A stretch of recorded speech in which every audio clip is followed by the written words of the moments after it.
রাজা টি street, north তুকবার, Debpara টি street এরকম একাধিক চা বাগান বন্ধ ছিল। রাজ্য সরকারের উদ্যোগে খুলল সেই সমস্ত চা বাগান। আরো বিস্তারিত জানাবে রকি চৌধুরী, রয়েছে আমার সঙ্গে। রকি, দেখো তমস্বী, বিগত কয়েক মাস ধরে কিন্তু জলপাইগুড়ি জেলা, দার্জিলিং, আলিপুর জেলায় বেশ কয়েকটি চা বাগান কিন্তু বন্ধ হয়েছিল, যার ফলে সমস্যায় পড়েছিল হাজার হাজার শ্রমিক।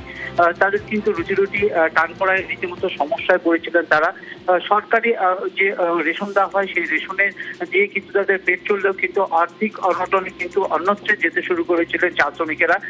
এরপর কিন্তু রাজ্য সরকারের শ্রম দপ্তরের তরফ থেকে একাধিক বৈঠক করা হয়, দফায় দফায় বৈঠক করে মালিক কর্তৃপক্ষ, শ্রমিক কর্তৃপক্ষকে নিয়ে, এবং এক এক করে কিন্তু মুশকিল আসান হতে থাকে, সমস্যার সমাধান হতে থাকে।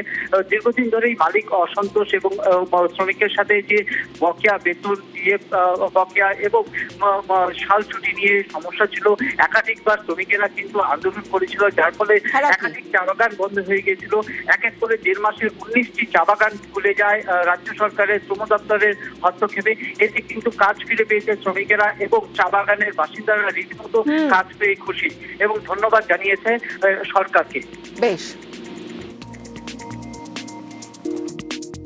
আমাদের চা ক্ষেত্রে প্রায় 2.5 লক্ষেরও বেশি শ্রমিক কাজ করে। এই চা বাগানগুলো ব্যক্তি মালিকানাধীন, কিন্তু তারপরেও চা বাগানের শ্রমিকদের কথা চিন্তা করে মাননীয় মুখ্যমন্ত্রী তার নির্দেশে আমরা ইতিমধ্যেই সেখানে হেলথ সেন্টার এবং সেখানে ক্রেশ সেগুলো তৈরি করেছি এবং চালু হয়েছে। এর মধ্যেই বেশ কয়েকটি বদ্ধ চা বাগানগুলো আমরা খুলে দিতে সক্ষম হয়েছি। গত 1.5 মাসের মধ্যে 19টি চা বাগান আমরা রিওপেন করেছি। রাজা টি স্টেট, যেটা গতকালই রিওপেন হয়েছে। প্রতি সপ্তাহে একটা দুটো করে চা বাগান খুলতে 19টি যে চা বাগান বন্ধ ছিল সেগুলো আমরা খুলে দিতে সক্ষম হয়েছি।